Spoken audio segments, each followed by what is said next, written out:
What is good? Welcome back to the channel. We're back here at 360. We got the wheels ceramic coated. They dried overnight. It's not 100% necessary, but it was raining, so I let them sit just to make sure it didn't mess anything up. We're gonna get these put on and see how much we have to cut in the wheel wells. There's probably gonna be a little bit. This front black little lip down there is probably gonna have to come off, and then we're gonna get it aligned. So let's get these stock boys off. We'll get these on and see how much damage we gotta do. Before you skip over the end of the video, just know that there is one thing I did to the front bumper and the front fender liner here to get these wheels to fit just a little bit better. It's a quick fix that I just forgot to video. So stay tuned for the end, I'll get that explained.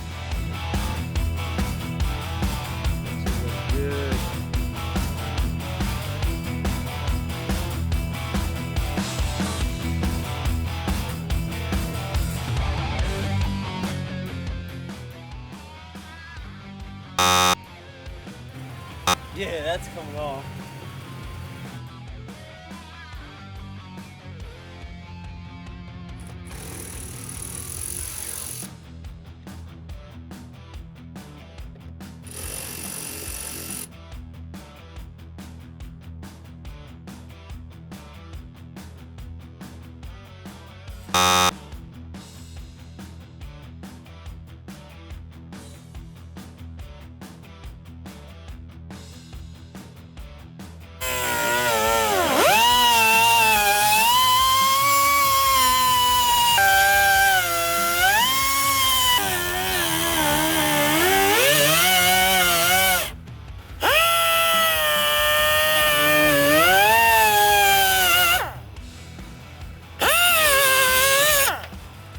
So we're still gonna rub a little bit. This is metal though in here, hold on. All right, so I've been driving around for a little bit.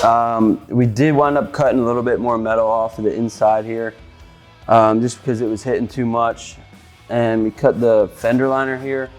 It still does rub a little bit, so we're gonna hit the pinch weld flat and take off a little bit more of the fender liner. And then I'm gonna wind up trying to push it back and see if I can either get it to double side tape so it stays flat on the back side here, or fold it in.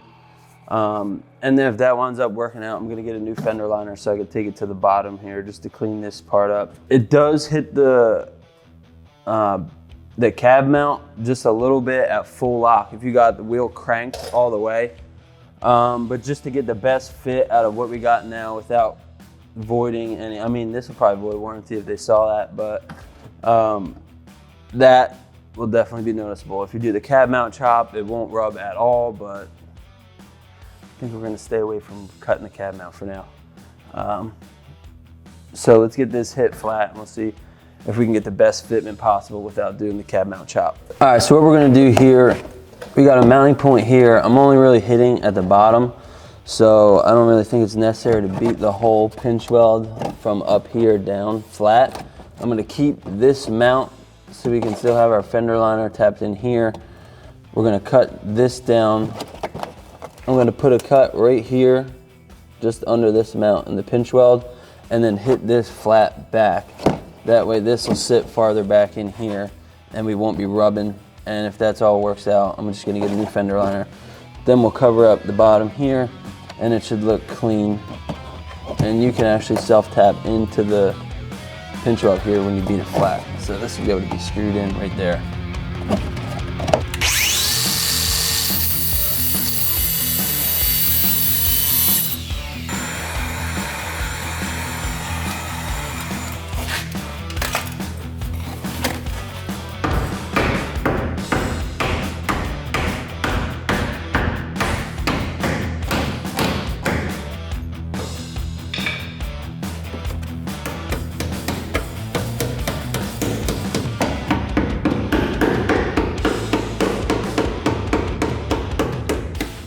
You can see with that cut there, I was able to hit this pretty flat.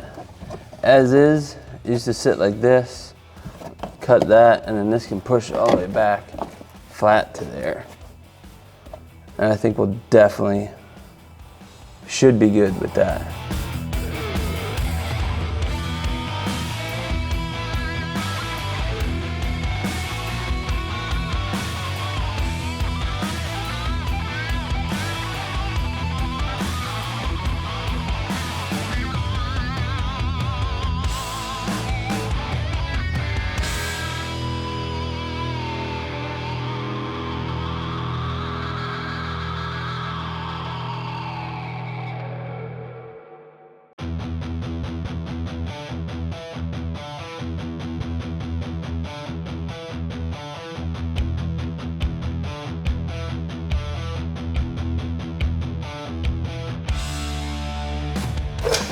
Just so because we exposed some metal back there, we hit it with a little bit of bed liner back in here.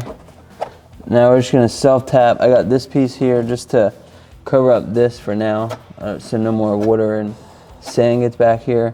We're gonna cover that up, but like I said, if this all works and fitment's good, no rubs, I'm just gonna get a new fender liner and bring it down to here. I won't cut it so high. But we're gonna self-tap this back into the pinch weld and see how that goes before I go buying a new fender liner and then cutting that. So self-tap this back here.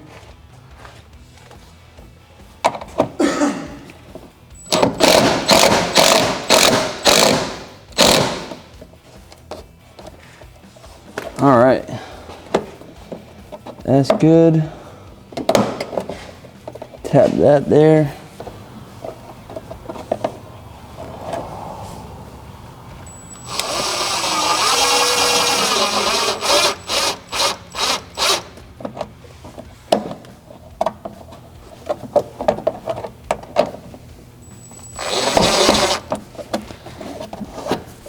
All right.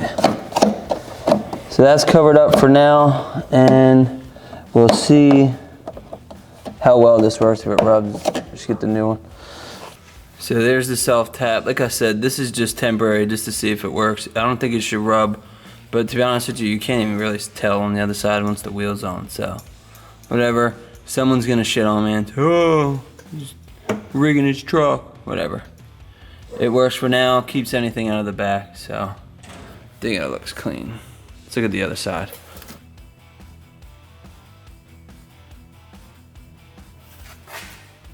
Come back here, even with the light on, you can't see.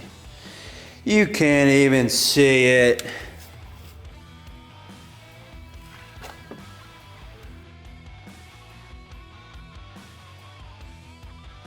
Now I'm going to show you the thing that I forgot to video with the front bumper. So previously, when I show you a close-up, you'll be able to see that this here is shaved down. So the front bumper used to come out about another inch or inch and a half.